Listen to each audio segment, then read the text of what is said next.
அந்த குழந்தை இவர்கள் வாழ்க்கையில் வந்ததும் இவர்கள் வாழ்க்கை மீண்டும் மகிழ்ச்சியை நோக்கி நகர்கிறது.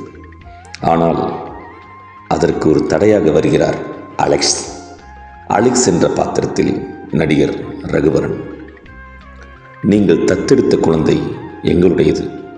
அந்த குழந்தை இல்லாமல் என் மனைவி பைத்தியமாகிவிட்டாள் என்று வினோத்திடம் சொல்லி குழந்தை எனக்கு வேண்டும் என்கிறார் அலெக்ஸ். வினோத் மீண்டும் அந்த பாதிரியாரை பார்க்க அனாதை இல்லத்துக்கு செல்கிறார். ஆனால் அந்த பாதிரியார் இறந்து விட்டதாக செய்தி கிடைக்கிறது. என்ன செய்வதென்று புலம்பி ஒரு நாள் தன் மனைவியிடம் நடந்தது அனைத்தையும் சொல்வார் வினோத்.